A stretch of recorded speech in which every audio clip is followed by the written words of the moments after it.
Hello,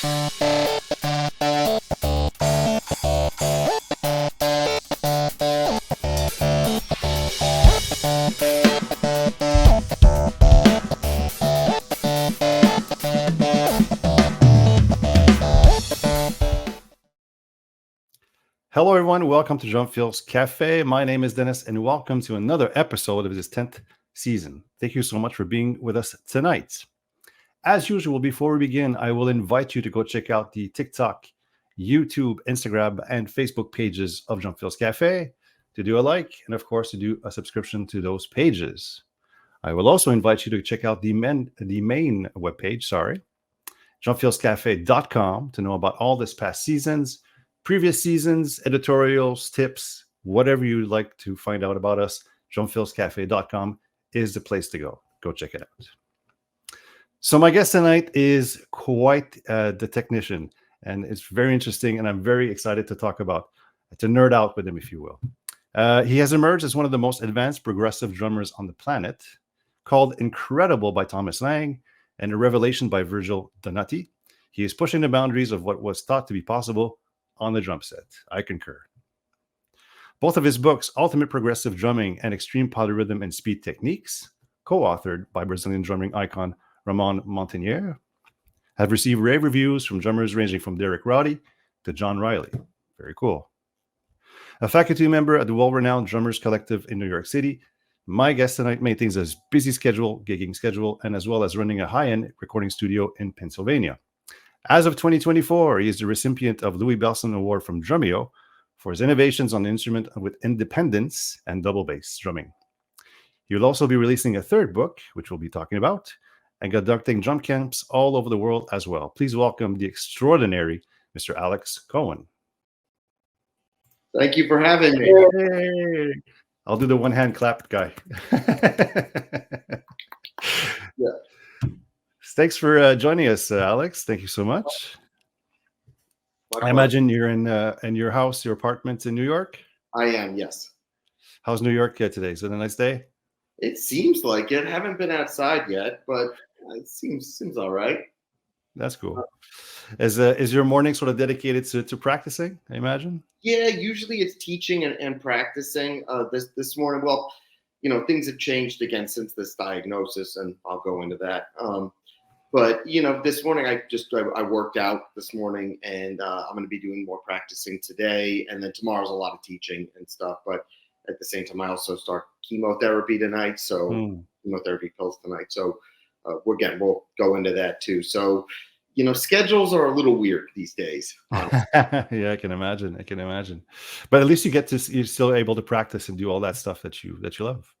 Yeah, absolutely. Well, that's been fortunate that I retained that ability. Yes.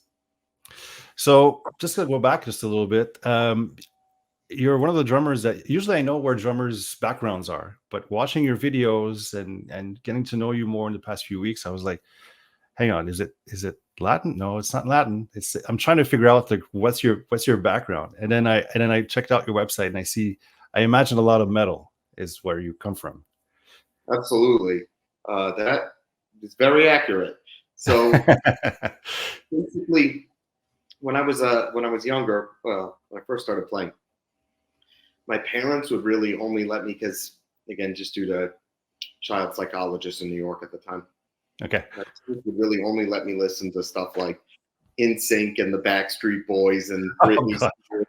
Yeah. It was dark, and so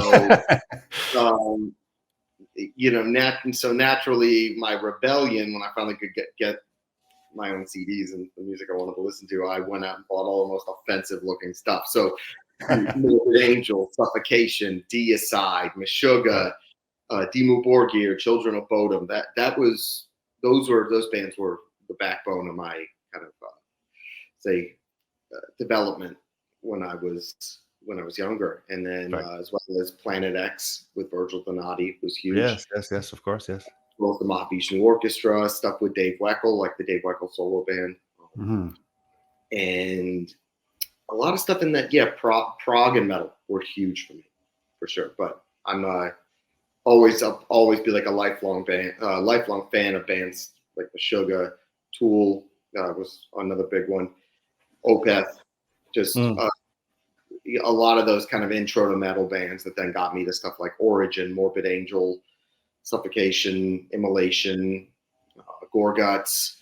Oh, okay. Canadian band. All Yes. one of my all-time favorites. Oh, nice. Martyr is another Canadian band that's just amazing.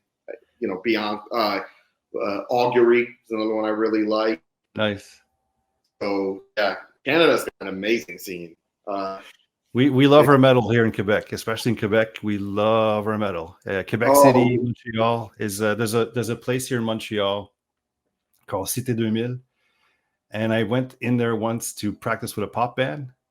Worst mistake ever, because it's basically all metal bands practicing in there, and I could hear the metal bands from the next practice space, and I couldn't hear my own guitarist. And it was pretty intense. Yeah, absolutely. That's a thing. Let's put it that way. So yeah, then and again, bands like Winter Sun, Children of Bodom, Dark Tranquility, just a lot of Spawn of Possession. Just really, I was very steeped in that. Cool. And that was you had to have good double bass to play that stuff. So that was the beginning of my development with double bass, because that was just the standard. You had to be able to play double bass and play it well, or you get fired. So that became my development with that, and with fast kind of technical playing. But here's my question. I started on Motley Crue, Guns N' Roses, stuff that's good but accessible. You could play that stuff in a few weeks, a few months. How the hell do you access a Children of Bodom, or something that's so fast and so technical? I imagine it would take you some time before you could actually play a song. Or how did you go about that? Well, it did take time before I could actually play a song, and I didn't say I played it well. It was not very good for a long time, but again, it was one of those things where it was a slow but steady process. And there's still stuff now where it's still too fast for me, and it's not really something. Really?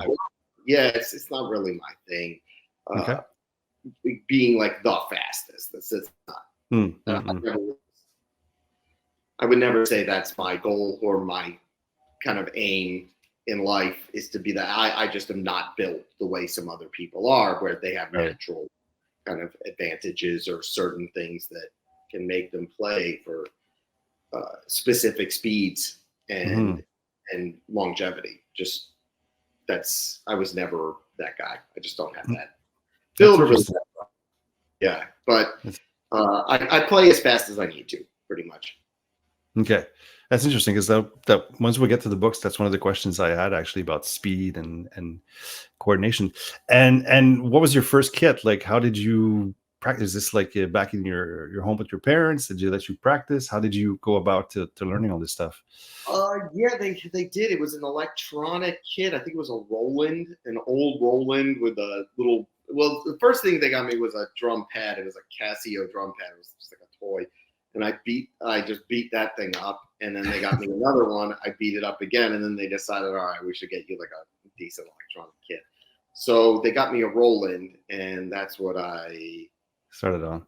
Yeah, probably a TD6 or. Yeah, it was one of the real low end ones back in like 2001 or something like that.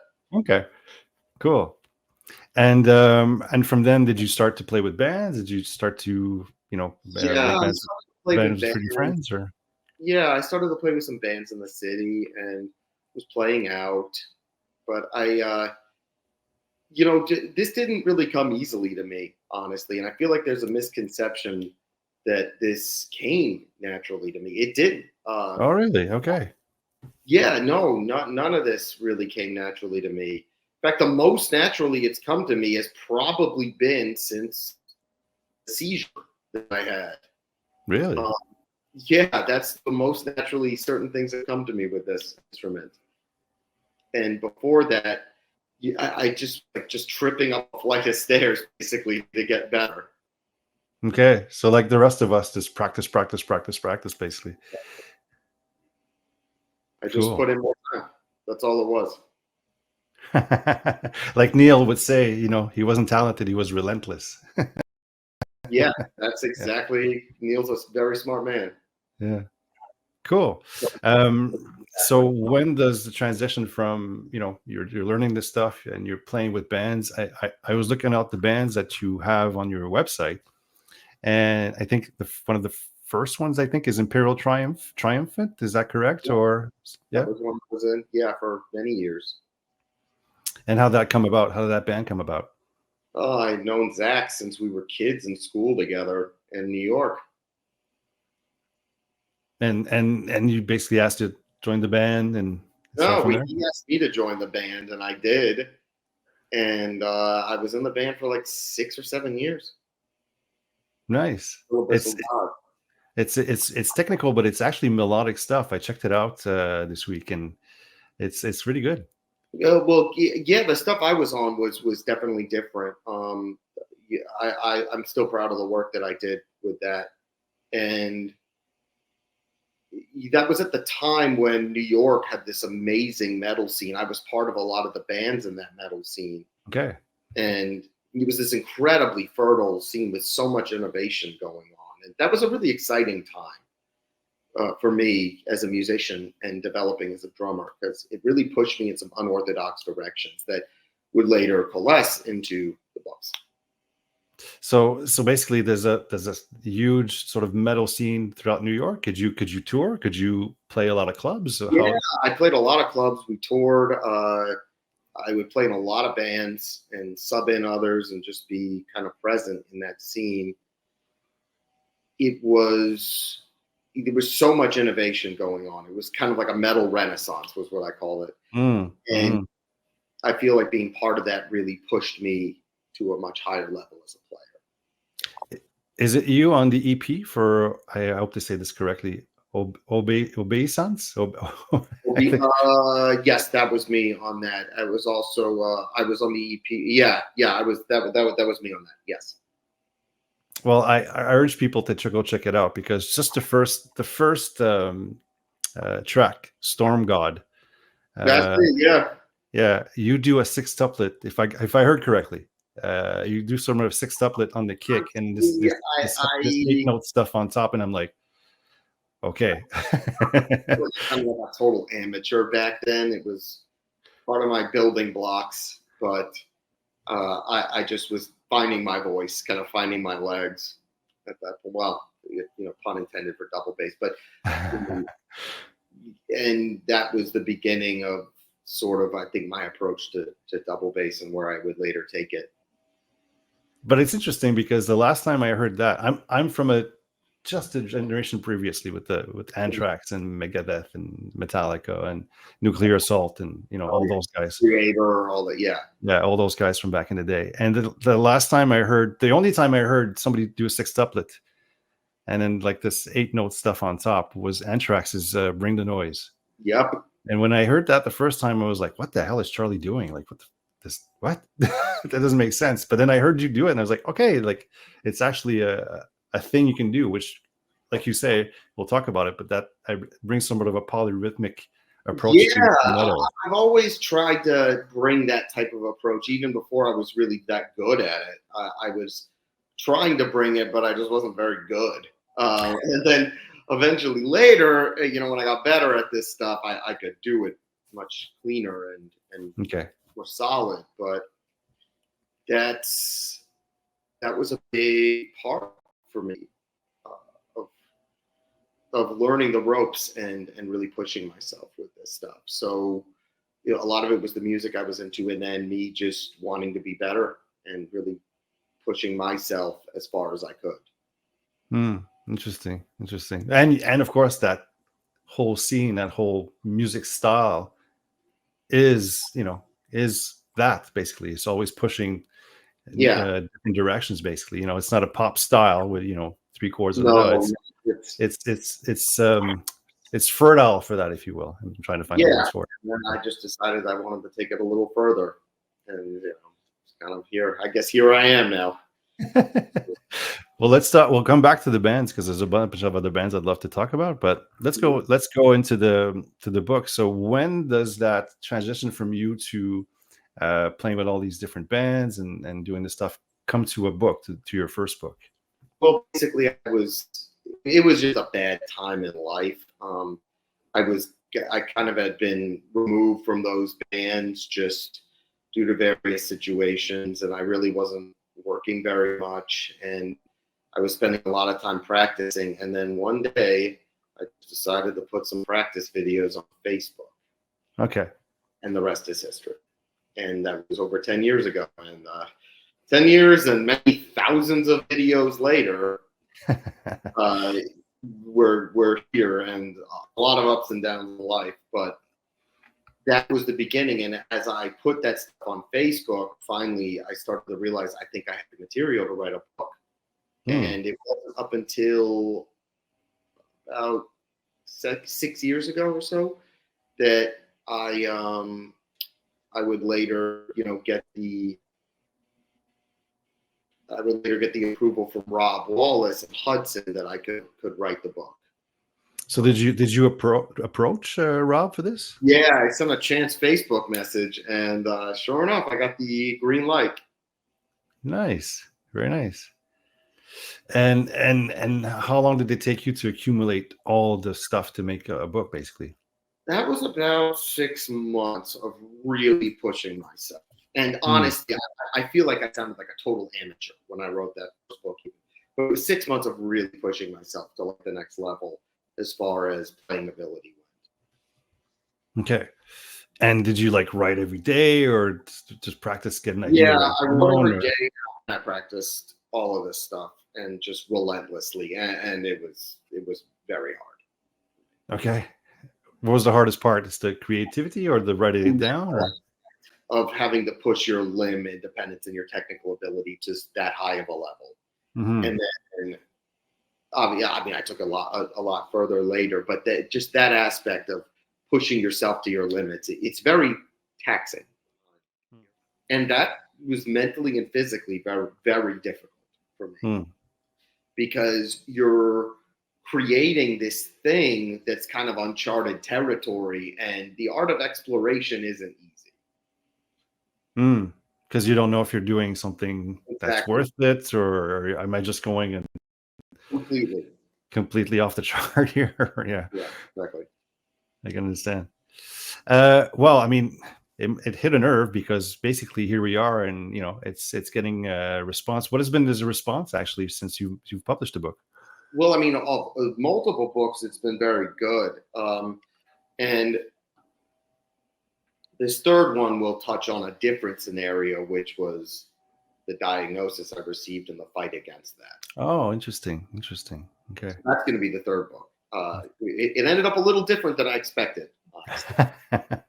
Well, before we get to that one, let's dive into the first one. So the first one is called Ultimate Progressive Drumming, by you, of course. It was published 2019? Yes. Okay. What I like is there's a Canadian association to it. One of my all-time favorite drummers is Rick Gratton. He is one of those, when you're a kid and you see one of, like, for you I think it was Thomas from Meshuggah. For me, it's when I saw Rick play this 5-piece kit and just do stuff on it that I've never seen done to it since or ever, and it was just like, what the hell? And it's cool because basically I think I saw that he was helping you with the arrangement of the book. Yeah, he did. He was great. So that's pretty cool. So salute to Rick, basically. So let's dive in. I took a few samples from your book, and basically we can check them out. And basically, you could explain a bit more to the viewers what it is that you're trying to accomplish, basically, with the book. Absolutely. So let me just, with the magic of the interwebs, prepare this stuff together. So share screen. So there we go. Okay, so the first example is sort of what you call basically sorry, I'm just trying to get my bearings together. There we go. That makes more sense. These are the limb unison ones. And yeah, this was about developing both sides of the body in unison. Most people don't think about their side to side independence and developing the left and right foot together. They think about just top to bottom. And this was about developing the sides in the most efficient way that I thought was possible. And a lot of the time we do unisons in our hands, but we don't do unisons with our feet. And so these were designed to be side to side unisons for balance purposes. So basically, to be able to do whatever's doing with the right, the left is also capable of doing exactly on a different source, but able to do that coordination, basically. 100%. Cool. When you do these things, is it, do you work out to a certain tempo, or what was your recommendation to work this stuff? I worked it to a certain tempo, but I'm a big proponent that with control comes speed and not the other way around. Mm-hmm. So my point with this was work it to the tempo you're comfortable with, but don't do things that don't push it to the point where you develop bad habits because you're trying to play too fast. Yeah, exactly. Yeah. Make it sound good first, basically. Precisely. Yeah. Cool. So I can... Sorry, go ahead. Sound over anything else. So I can see basically that the right hand is doing the snare, of course, kick, and then the left hand is also snare, and then hi-hats, basically, for the left. So both together to avoid flamming as well. Right, exactly. Because if you do a different sound source, you won't probably hear it, I imagine. Yeah. Okay, interesting. So you start off with those. So we can see basically a bunch of unisons, a bunch of paradiddles, and some doubles. So that's very cool. And then this one was interesting to me because cross rhythm melodic motion. So you're basically introducing a bit of the polyrhythmic ideas, if I understood correctly. Yeah, that was this. So basically what this was, that was designed for moving both limbs independently over surfaces and working them so that it was a melodic kind of choice over where to put each limb and developing melodies on the drums using different numbers of surfaces for each side. So I really like this stuff. I still work on it to this day. So basically choosing maybe like to do a 5 on one side, like a 7 on a different, like I see a 7/8, I see a 5/8. Let's say you would choose to do a 3 over 2 surfaces, and then in this side, so you do 3 notes over 2 surfaces, and then this side 2 notes over 3 surfaces. So it creates like a cross rhythmic melody that way. I see. So basically the examples here are just a bit of the same thing, but basically you're moving around the kit. So I can see that the right hand sort of moving between the toms and the hi-hats and the ride, and same thing with the left here. Yeah, how did you decide for the sticking? Is it because the sticking gives that melody? Yeah, the sticking gives that melody. So the first part is, the sticking's giving the melody and the movements. And the second part is where you're moving the hands together over the melodic surfaces. So really it was just idea that I thought sounded cool and different than what was the average norm. Mm-hmm. Okay. So you do have to get, like I can see the 7/8, you have to get used to playing that bar first in order to be able to do that second part, basically. Yeah, and yeah, this stuff was all. I'm glad you found this. Well, it's interesting, but I was just like, okay, how does that work exactly? It looks interesting, but yeah. Yeah, and then the second part is the left hand, where you're moving surface, and this is just development of movements and different types of limb motions over the drums efficiently. And I guess this is why it's called progressive, because basically you're like the Ted Reed book, basically you're adding as you go along, basically. Exactly. Cool. And one last one, just quickly. Well, the Sugar effect, of course, everybody, that's a new classic now. Everybody has to like like Van Halen's "Hot for Teacher," Meshuggah has become a classic now. It's kind of It a has, yeah. staple. But basically, this one you're just talking about like that sort of polyrhythmic effect that Meshuggah Yeah, song has. cross rhythmic, yeah, the just kind of Yeah. keeping the backbeat and the quarter note on the cymbal, and then putting or basically, highlighting the odd rhythm against the quarter note. Yeah. But this one I found interesting because now I can see that basically something is sort of doing something stable, sort of an ostinato, Mm-hmm. and the bottom part is doing sort of a solo-ish idea. Is that correct? Yes, and that was something that I came up with as I wanted to separate my limbs further and really create solos using all four limbs and true interdependence and real limb independence, for that matter, being able to improvise on multiple kind of planes. Mm-hmm. So in this case, if we take example A, like basically playing a 2 and 4 on the snare, hi-hat on the left, but the underneath is where basically the right hand is moving about and creating Yes. this melody. Yeah, and that could be said too. And again, you could also do it reverse, and that was something that I was very into as well. So equality between sides, ambidexterity is something I'm very passionate about and I emphasize for teaching. And how much time do you say to people, like, work this for 10 minutes, 15, an hour? Like, is it just As basically you long as decide you on can, take a break and then do it again. that? Yeah, until basically it comes more naturally, basically. Exactly. Now I'm going to ask you a question. What is cheesing the phrase?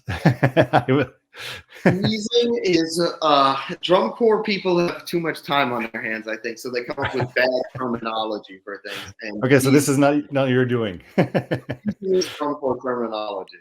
Okay. So that's cheesing is just it's like a flam, but instead of a flam, you put a double. Instead of the grace note, sorry, you put a double stroke, like a grace note double stroke with the flam. So Okay. it's a terminology, a bad terminology for a cool phrase. Okay. There's no cheese involved, basically. No. But if I look at example A, basically is that I can see that basically there's a double left side, if you will, and then there's a right that basically, and that double left side would be the cheesing part, the cheesing aspect of yeah. Cool. Just to explain. Cool. And well, I mean, we could go on, but basically, if people are interested, there is this, and then of course, lastly, what you're known for, which is the double stuff. Now, this is interesting to me because I do drum corps stuff with my, and I'm looking at the stuff at the bottom, and I'm like, wow, it's drum corps store, but with the feet. Yeah, that was the goal, to play with the feet what you could play with your hands. Truly. Yeah. So I can see the flam here, basically the flam note here. I can see that basically this is doubled. There's no sticking. Interestingly, was that on purpose, or is that you decide how you want to do it? Yeah, that was very much that you decided how you wanted to do it, and therefore I'm a big proponent of like leaving certain things open for people to interpret in their own ways. So yeah, this is quite an interesting challenge because I can hear it in my head, but I'm not sure my limbs would respond. I'm not sure my feet would be able to do it right away. But it's very interesting because you got a mix basically of the 5s and the 3s, and it's very nice, very cool. Thank you. Yeah. So definitely, I'm proud of this book. I think it was a good first work for me. Oh man, seriously, this is. You should be proud. Appreciate that. So you guys can go check it out. This is again called right here, Ultimate Progressive. Oh, sorry, it's missing the progressive part. Progressive drumming. It's on Alex's website, also available on Hudson. And then we have the second book that you make. We can go check it out, which is the Extreme Polyrhythm coordination and speed technique. Oh, sorry about that. Now this one was co-written with your friend. Yeah. Yeah. So talk to me about the friendship and the writing with Ramon. Writing with Ramon was great.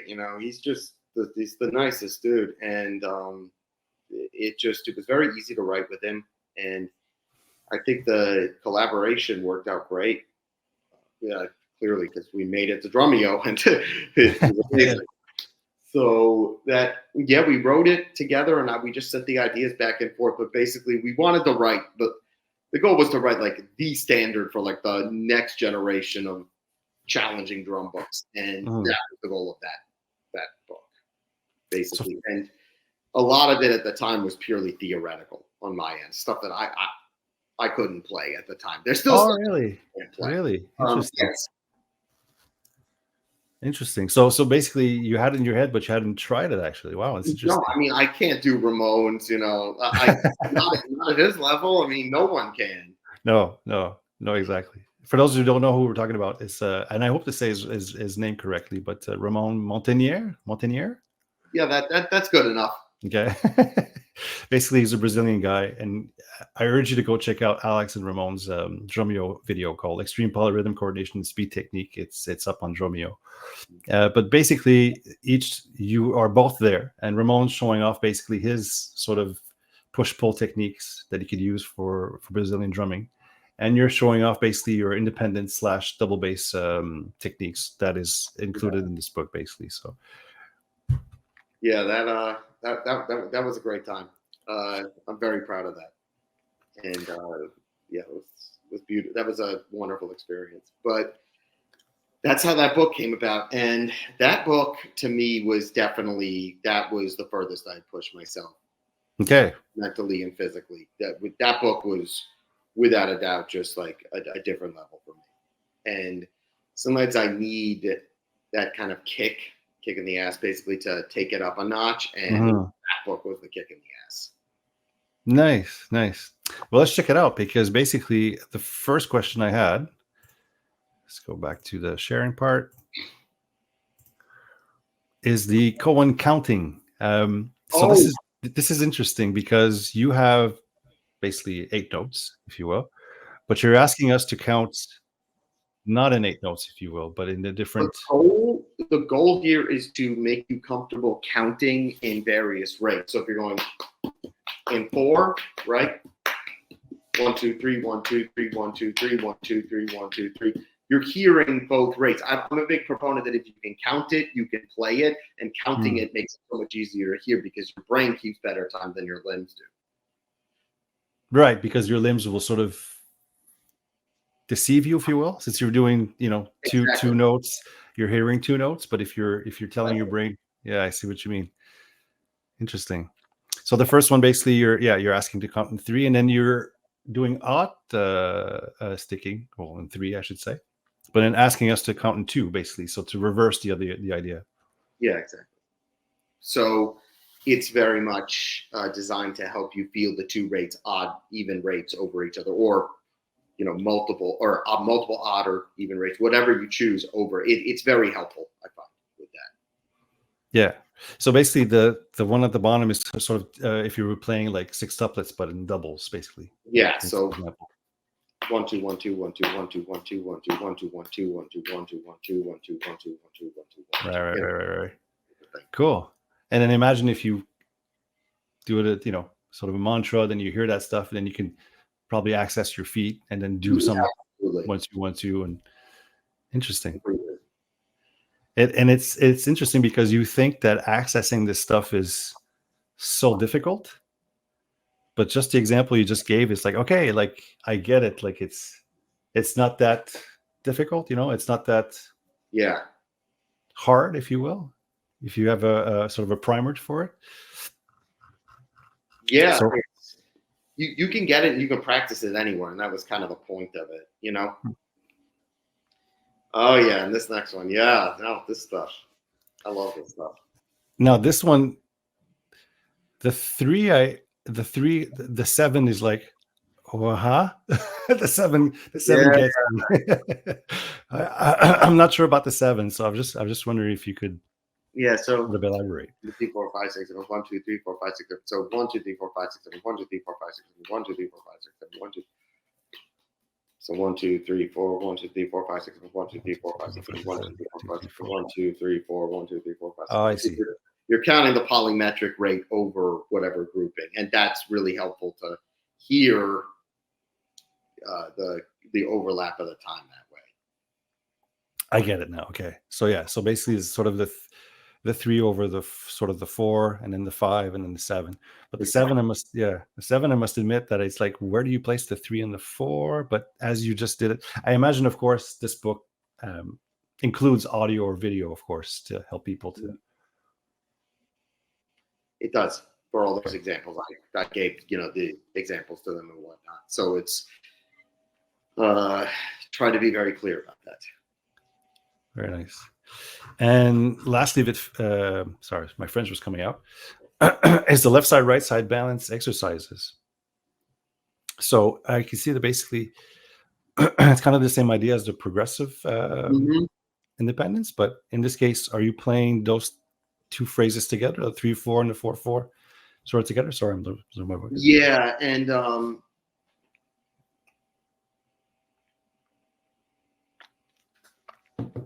sorry, I don't mean to quiz you on your own book. No, this is great. It was an expansion on the first book. Okay. And it's basically what this is you're alternating sides.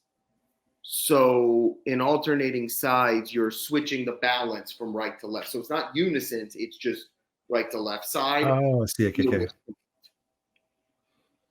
Cool. Yes, because it changes basically from the right to the left. I see. Exactly. In the same phrase. Yeah. Sorry. Cool. I mean, this stuff is. I mean, it's. But here's my question, and I'm sure that's the question most people ask. It looks very mathematical, but I'm sure it's very melodic. There is melodies that are coming out of this. Yeah, stuff. you can make it melodic for sure if you work on it. And that's that one. I don't know if you want to go through some more, or please, whatever you want, man.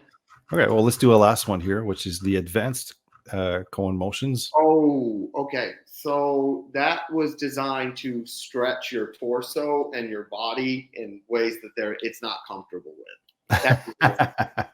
So it's a workout. Yeah, it was just a workout and movement, kind of drum calisthenics, if you will.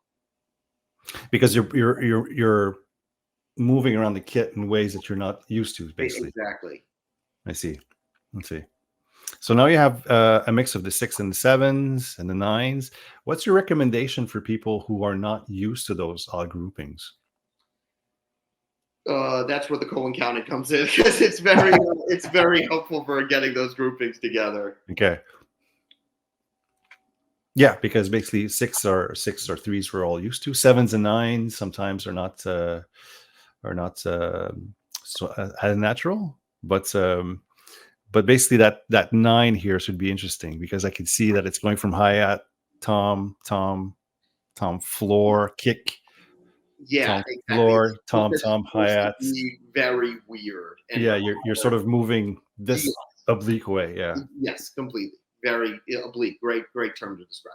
Yeah, interesting. Cool. So there you go. That's the extreme polyrhythm.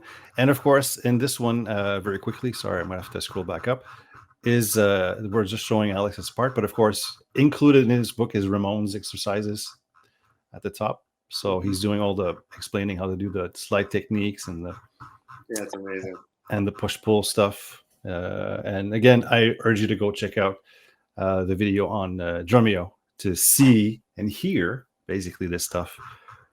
Yeah. So there you go. So there's a bit of example of what the book looks like. So very cool. First question I'm sure some people ask: how is this being used in a musical context? Well, I'm a firm believer that the more you can play stuff like this, the more everything else sounds so much better, because you're so aware of all these different possibilities and limb interactions and micro timing developments that all this stuff really contributes to making everything else sound so much better. And the idea that you could play melodies on the drum kit opens up so many new conceptual ideas and so many new just ways of expressing yourself. So I'm a big proponent of that. And I agree with that. 'Cause I've always been sort of a fan of that stuff, and I think that's what attracted me to Rick back in the day. Is that he was doing melodies over the kit, basically with this 5-piece kit, and I was like, that's interesting, because normally it's like, okay, let me show you how fast I am. Let me show you how I can stick twirl or whatever during a solo, but not necessarily sort of a melody. And I think this is interesting because it goes back a bit to the jazz drummers back in the day, where it was more about melody and a sort of a setup and less of a look what I can do sort of thing. So yes, 100%. Yeah. So is this where you would say drumming is being pushed? Because like you said earlier, like, and I do agree with you, speed has been attained. I mean, I see metal drummers go so fast, and I'm like, okay, Ricardo Merlini is probably right now. I mean, I don't know how much faster we can get than that guy. Yeah, and I think I'm thinking that's it. We've reached the limit. And so for me, speed is that we've already reached that point. Let's look into other things.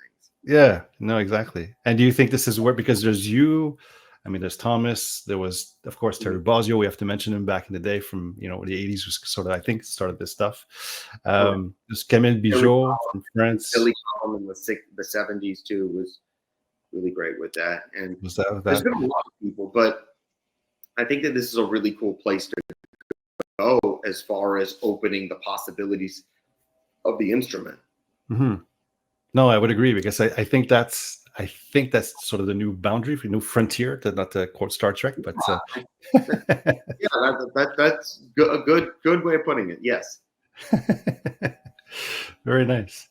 Who do you look to? Is it Marco? Is it Thomas? Is it who influenced you to go into this direction? I'm curious if there's any influences. Marco and Thomas definitely, but Virgil is my all-time hero. The instrument. So Virgil was very big for me on this, but Marco and Thomas for sure. Did as well. And Pete Drummond from Australia was another really big one for me. I don't know him. Okay. Yeah, one to check out. Pete's phenomenal. And so that was another one that got me really into this stuff. And then just hearing a lot of people play open-handed too. I really liked the sound of it, and I was looking for ways to orchestrate different kind of ideas around the drum set, and I thought it was a really interesting way of doing it. So kind of went down that path, and here we are now. Well, I'm myself an open-headed drummer, and just love. And when I was a kid, no internet, whatever, I thought I invented this stuff. But then I saw Billy Common live, and I went, there you go. Well, I didn't invent this stuff. I stand corrected. But I love this stuff, honestly, because I do think the kit is a very melodic instrument. It is. And I think it's not explored enough in that direction. I think there's a lot of hear what I can do, but not a lot of here's a melody and you can actually sing it back to me or something. You know what I mean? Like it's interesting where you're going. So I find it very interesting. Very cool. Yeah, it's definitely. I'm glad to hear that, because I definitely want to. That's the direction I like exploring in, and I'm constantly trying to explore that direction. So how does it feel to get a compliment like that from Thomas or Virgil when they say, Oh, that was amazing. I just. The 13-year-old Alex was doing a backflip. Let's just put it that way. And was it a personal message, or I'm curious? From Virgil, we met in Italy at Drumzilla, and I showed him this stuff, and he later sent me a message about the piece with Ramon on Drumeo, and he goes, "This is a revelation." Nice, very nice. Yeah, it's just getting that meant a lot, and it helped get me through the past 4 months, which have been very difficult. So. Very nice. Congratulations. Would you like to discuss a bit what's going on with you? I would. So on July 7th of last year, I was about to go see Virgil play. Nice. Okay. And in the car, suddenly I started seeing these lights flashing in my eyes. Okay. Thing I knew, I blacked out and I woke up. And Kai Hato from Nightwish was in the car with me, and he's holding me like what I had had a seizure Hmm. and a full body seizure, and I went to the emergency room, and they found this brain tumor that had been, it was decent sized, and so I was naturally, like, the day after, I was, very depressed. I mean, Yeah. trying to find a good brain tumor, and then I sat down on my kit the next day, and the stuff I could play, I never dreamt I could play before. That's interesting. That's so interesting. Can you explain why? Do you have an idea why? I don't know why, but people have theorized that one of the things that happens, these brain tumors, depending on what the type of tumor they are or their location, they start to, like, as they grow, because they're brain cells, they start to think they're the brain, and they start to fire out neural signals. If the two interface, they start to talk, crosstalk. Really? And Interesting. the seizure, the doctor's theory was, ignited those neural signals and basically kind of blew the door open to get this, like, break into a dimension of rhythm I didn't know existed. So there's a sort of a connection that was created with that seizure, is what you're saying. Yeah, I think so. And I mean, I don't know. A lot of the work I've done over the past years was probably done with the presence of this brain tumor. It's been there for, I think, a while, and a lot of my best work was probably impacted by it or done through it. But wow, I don't know what to say to that. That's interesting. It's like something that can, there have been a lot of weird occurrences during this. It's just been a very difficult 4 months. Yeah. And, but one of the biggest things was I came out of this with this, like, ability that I never thought I'd have, and I'd worked to maintain that. So you're kind of an interesting crossroad where basically this is helping you to attain stuff, but at the same time, health-wise, it's not good for you. It's kind of like, a Faustian bargain, if you will. Yeah, exactly. Yeah. Yeah. And how are you? I mean, I imagine, you're going through all the chemo and all that stuff. How are you day to day with trying to get rid of it? Well, first chemo cycle starts today, of just chemo. We did radiation and chemo together a couple of weeks ago. It ended, but that was 7 weeks of that, and that was, that was tough. And yeah, that was, it was just, that whole period up to the end of radiation and chemo was just very difficult, because there was the initial diagnosis, not really knowing what it was, wondering, am I going to even be alive? Turns out I am. And then there is well, what's going to happen now? And it's just, they say, do the cycles of chemo, but the brain scans were good. Good. They were very impressed, and they said, this looks good. Just keep going. Good. Any operation needed for? Yeah, I had to get brain surgery. So. Oh, okay. Scar. Okay. It affected my vision. I lost part of my right side of vision because they removed the left temporal lobe, which corresponds with your right field of vision. So I have to get custom glasses now for that. So I have to get rid of these and get custom glasses. Okay. So some rock and roll glasses, basically. Yeah, we can call them that, sure. Okay. Well, I'm glad that you're doing well these days. I'm very happy to be talking to you, Alex. It has its ups and downs. It's tough. Well, I'm glad you're speaking with us. I really appreciate it today. Thanks so much. Thank you. Yeah, of course. My pleasure. Thank you for reaching out. I hope it's a good day today, basically. Yeah. Hey, doing my best. and you say that the book, quickly, if you could touch about the book that touches Yeah. about this, is it sort of talking about your journey? Is it more of Yes, sort it of originally, a memoir, or is it something dramistically, or? well, it was originally supposed to be just drumistic and just another boundary pusher, and then it ended up being about the stuff that I came up with while recovering from the surgery, Hmm. and the stuff that I came up with after the seizure. I'm curious to see how far you've pushed it now. Yeah, it should be This is interesting. by far the hardest stuff I've ever done. Nothing comes close. Wow. I look forward to looking at it. I look It's forward to, anything else I've done before. It makes it look like child's play. cool. Any publishing dates about? Whenever, well, I need to get photos done, so whenever Yamaha gets the drum set, then I'll have a better idea. And depending on how these chemo cycles go, that'll impact it too. Right.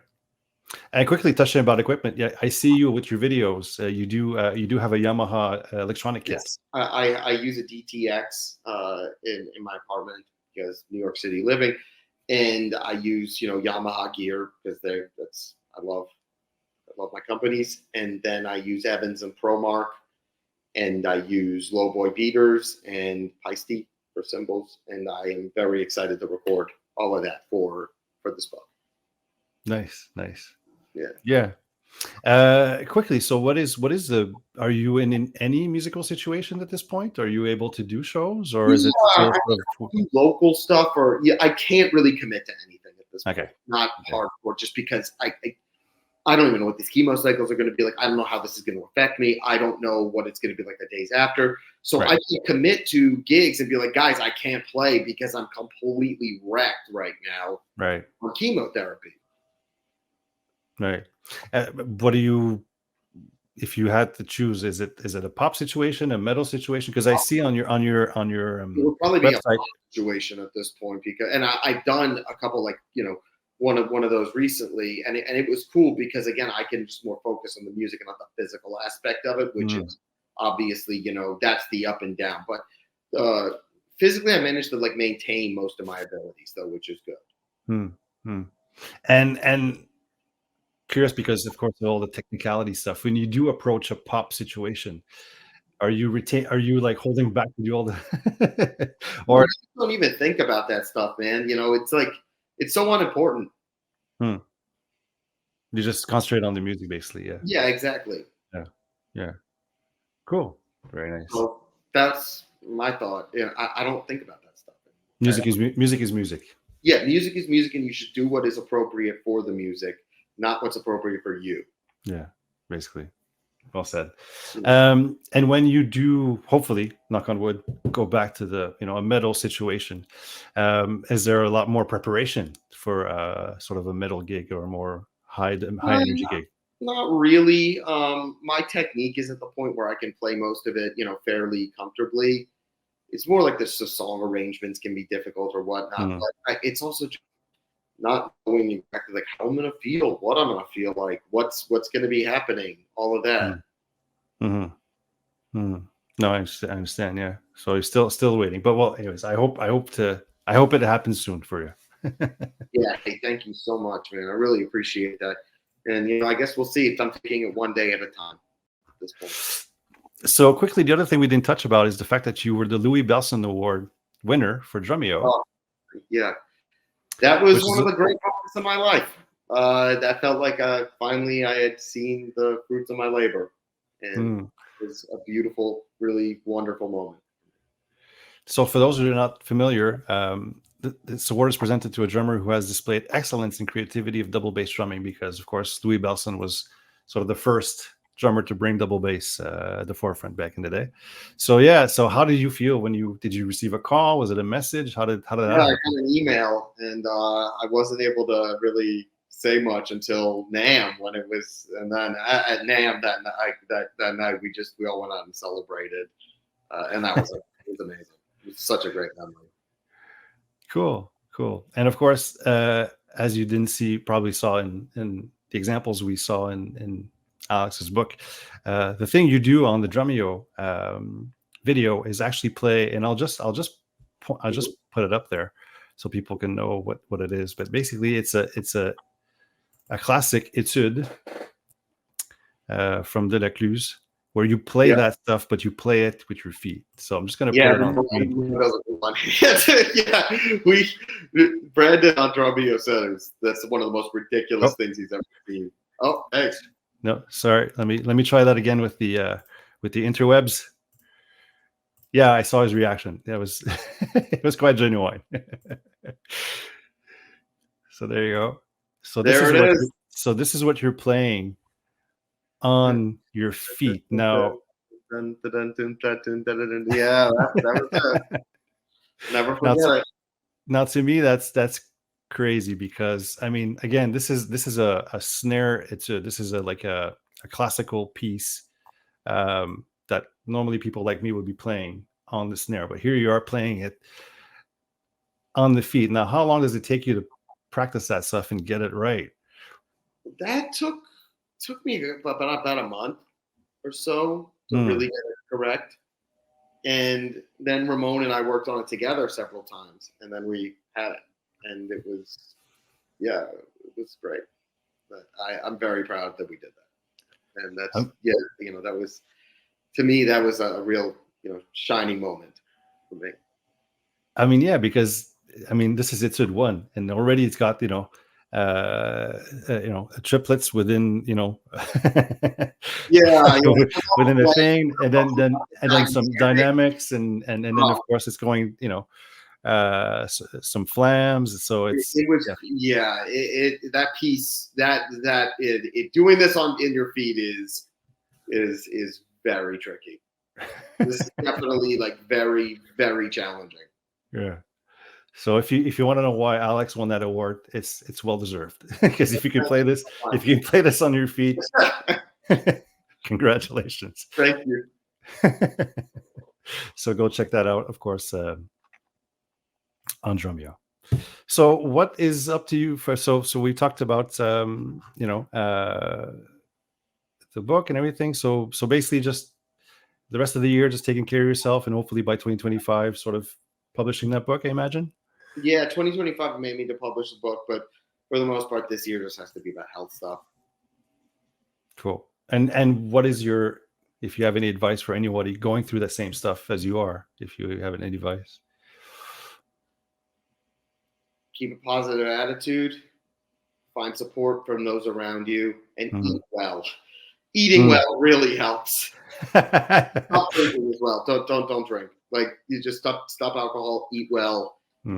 Those are huge ones. Awesome, Alex. Cool. So if anybody wants to reach you, how do they reach you? Instagram, Facebook. Got my accounts. It's probably the best way to reach me. Find me there. Awesome. And you're still available to teach, I imagine. Oh yeah. Anybody who wants to, just hit me up. I'm absolutely happy to. Fantastic. Well, thank you so much for taking the time with us, Alex. I wish you all the best. I wish you a good session today with the chemo. And seriously, knock on wood, like we say in French, merde, for your health. And hopefully I'll be able to check out your book next year. Yeah, I will send you a copy as soon as I get it. Cool. Let's keep in touch, man. All right. Sounds great, man. Thank you. Have a good day, Alex. Thanks so much. So there is our episode for tonight. Thank you so much for being with us. Thank you so much to Alex. All the best to him for the rest of the year. Until then, come back next week for another episode, and all the best to you. Ciao.